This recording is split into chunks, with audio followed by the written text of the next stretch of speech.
벌써 제가 장애인으로 살아간 지가 올해로 13년 차입니다. 2011년 딱 이맘때네요. 충령산에서 라이딩을 하던 행사가 있었어요. 행사 전날부터 비가 너무 많이 쏟아졌고 빗물길이 생겨버린 거예요. 거기를 지나치는 순간 뒷바퀴가 돌면서 앞에 무언가에 부딪힐 것 같아서 눈을 질끈 감았는데 순간 기절하고 깨어나 보니까 경추 3번, 4번에 충격으로 신경에 피가 튄 거예요. 그리고 나서 아예 운동신경이나 감각신경이 사라진 채로 그렇게 눈을 뜨게 된 거죠. 그때 당시는 우리 딸이 3살이었어요, 고작. 저는 경기도 일산에 있는 가구단지에서 10년 정도 영업사원으로 일을 했었습니다. 그때 일한 돈을 모아서 천안에 있는 가구단지에 제 매장을 차렸었고, 지인과 술자리를 한 이후에 대리기사를 불러서 돌아오는 길에 때마침 그때 쌀이 눈이 내리는 상황이었는데 저는 차에 들어가자마자 잠이 들었고 뭔가가 휘몰아치는 느낌이 들어서 하고는 정신을 잃었습니다. 정말 순간적인 사고였고 이렇게 삶이 180도 바뀌어버렸다는 거에 너무나 충격을 받았었습니다. 주말에 대구 본가에 내려갔다가 그 일요일 날 특근이 있어가지고 그 특근을 못하겠다는 말을 그때 좀 신의 상황이었거든요. 그래가지고 회사 지시에 따라가지고 그 대구에서 고속도로로 타고 올라오다가 천안 삼거리 휴게소에서 그 제동을 확실히 했어야 됐는데 쭉 미끌려 나가면서 화단을 들이받았거든요. 180도 아니 전복되는 바람에 목이 깨가지고 그때 27세였습니다.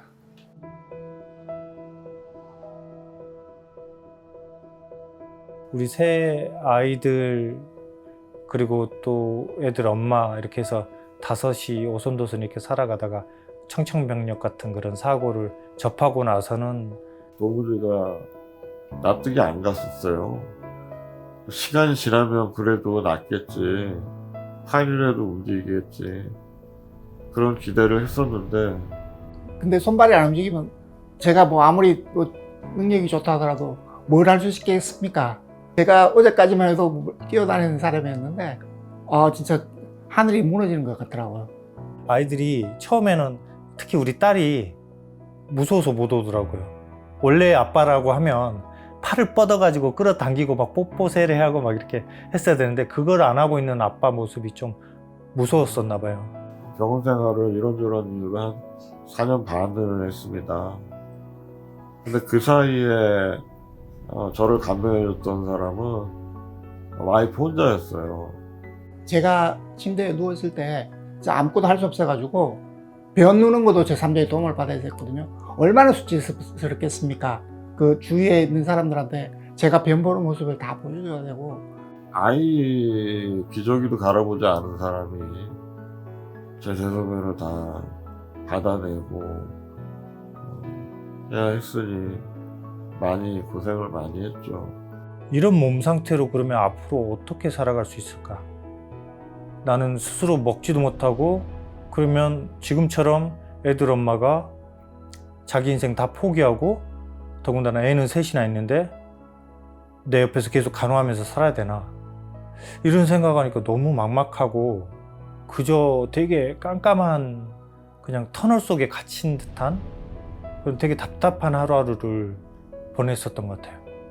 성격이 원래 워낙 낙천적이었었기 때문에 굉장히 활발했어요. TV에서 축구하는 걸 보면 예전엔 그냥 재밌게 봤었는데 어느 순간에는 선수들이 막 뛰어다니고 있는 모습이 싫은 거예요. 왜냐하면 저는 뛰질 못하니까. 사실은 죽고 싶다라는 생각을 당연히 했었고요.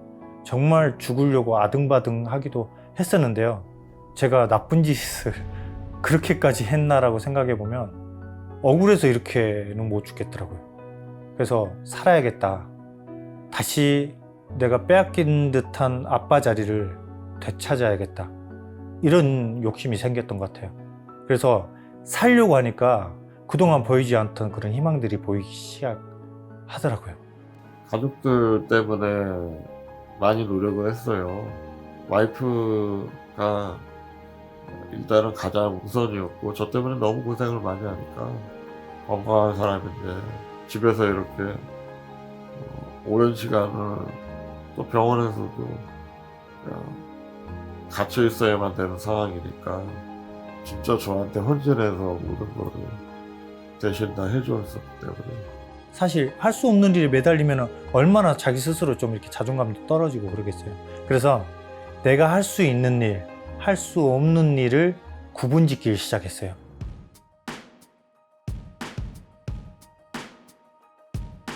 나는 다행히 머리는 안 다쳤다. 인지는 멀쩡하구나. 그리고 또 다행히 말을 할 수 있구나. 그러면 이 말을 할 수 있는 직업, 말하는 직업을 한번 찾아봐야 되겠다라고 고민을 하고 있을 때 집에서 있어가지고 계속 한동안은 계속 누워만 있었거든요. 근데 이렇게 살면 안 되겠다 싶어가지고 다시 휠체어 타는 연습부터 다시 시작하게 돼가지고 지금은 회사원으로, 물론 재택근무지만은 회사원으로 근무할 수 있었거든요. 그때 당시 사실 컴퓨터를 해보고 싶은 욕구가 컸었어요. 컴퓨터라는 이 온라인 공간은 세상과 연결해 줄 수 있는 끈이겠구나 라는 생각 때문에 PC를 다루고 싶었는데, 이건 처음에는 옆에서 어떤 애들이나 아니면 애들 엄마가 이렇게 제가 원하는 그 사이트, 뭐 카페 이런 데를 이렇게 접속을 하게끔 이렇게 도움을 줬는데, 그 대신에 불러주는 인간 마우스 역할을 했으니 그 집에 있는 튀김 젓가락을 이용해가지고 제가 입에 물고 이렇게 자판을 하나, 둘 연습하기 시작했거든요. 그 중에 제일 처음 알려졌던 게 마우스 스틱이라는 거였는데, 말 그대로 입에 스틱을 물고 그 끝에 고무가 달려 있어서 미끄러지지 않게 키보드 자판을 칠 수 있는 그런 보조기구였는데, 보통 분들이 보셨을 때는 입에 길다란 막대기를 물고 키보드를 두드리고 있는 모습을 보시면서 어떻게 생각할지 모르겠지만, 바깥 세상과 소통할 수 있는 아주 불편했지만 또 소중했던 보조기기였습니다.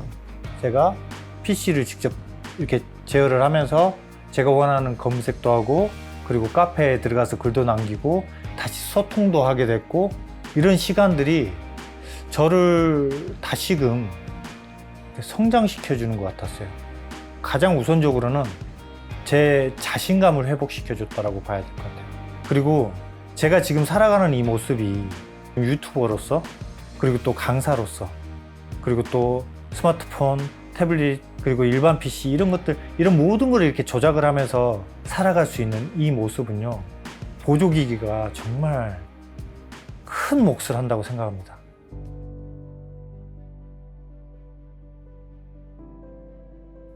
EA 제품 제가 작년부터 알게 되었네요. 와, 이거는 미국에서 만들었던 그 고가의 마우스 제품하고 되게 유사한 기능이겠구나. 구조적인 측면도 그렇고요. 이런 제품을 사용함으로써 와이프한테 그나마 좀 숨을 쉴 수 있는 여건을 마련해 준 것 같아요. 예를 들어서 제가 스스로 은행 업무를 본다거나, 아니면 와이프 몰래 서프라이즈 선물을 산다거나, 이런 소소한 게 저희한테는 굉장히 크거든요. 진짜 엄청 큽니다. 국립재활연구소를 통해 가지고 EA 제품을 알게 되었는데, 저처럼 마우스를 못 잡더라도 움직일 수 있는 얼굴 피부를 통해 가지고 제가 마우스를 움직이는 것처럼 해가지고 그런 기능이 있어가지고 도움이 많이 됐었거든요. 그동안 사용했던 보조기기들이 거의 99%가 수입입니다. AS라도 하나 발생을 하면 그때는 진짜 골치 아픕니다. 스트리아일리아 이런 데서 만드는 제품들은 왔다 갔다만 3달이 걸려요. EA 제품은 100% 국내에서 제작을 하잖아요. 이게 굉장한 강점, 정말 큰 강점입니다. 예전에는 와이프가 저 혼자 누워있을 때 불안해서 밖에 못 나갔어요. 그래서 항상 저랑 24시간 붙어 있어야 되는데, 지금은 이런 보조기기를 사용을 해서 전화도 할 수 있고. 딱 사용을 해보니까 되게 흥분했었던 게 뭐냐면, 이렇게 입에다가 마우스 이 부분을 딱 이렇게 물고 커서를 이렇게 조작을 하는 건데, 이게 너무 가볍고 마우스 커서가 빠르게 이렇게 움직이는 이 부분이 너무 되게 저를 들뜨게 만들더라고요. EA 제품을 처음 알게 되고 커서 이동 속도가 엄청 빠르구나 하는 걸 느낌을 가져서 희망을 갖기에는 충분한 제품이었다는 걸 말씀드리고 싶습니다.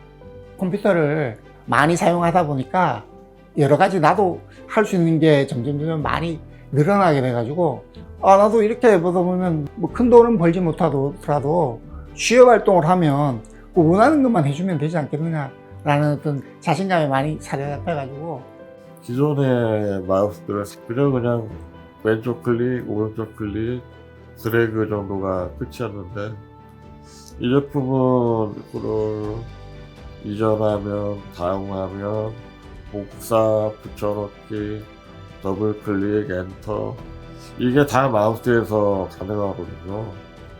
굉장히 편해요. 정말 편해요.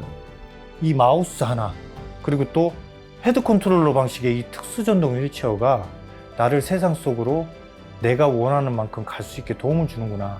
그래서 보조기기가 얼마만큼 이 한 사람에게 필요로 한지는 정말 뼈저리게 느낄 수 있었던 거죠.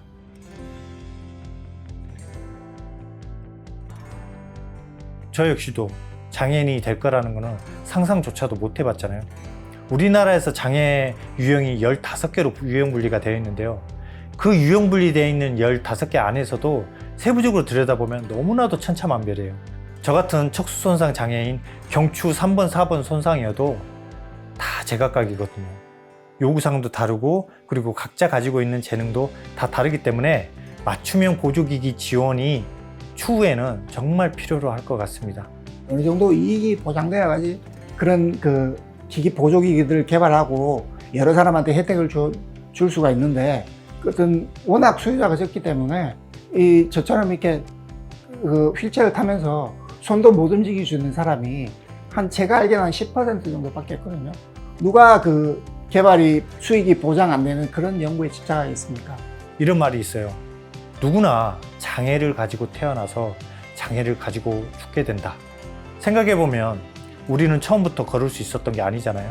우리가 처음부터 말할 수 있었던 게 아니잖아요. 앞으로 또 그 EA 제품이 어떤 모델이 나올지 굉장히 기대가 되고, 좀 더 좋은 모델, 우리 원하는, 그리고 우리 니즈에 부합되는 그런 제품들이 나왔으면 좋겠습니다. 그렇게 될 수 있도록 꾸준한 관심, 그리고 또 이러한 보조기기를 만들어내고 있는 이 기업에 대한 응원이 꾸준했으면 좋겠습니다. 감사합니다.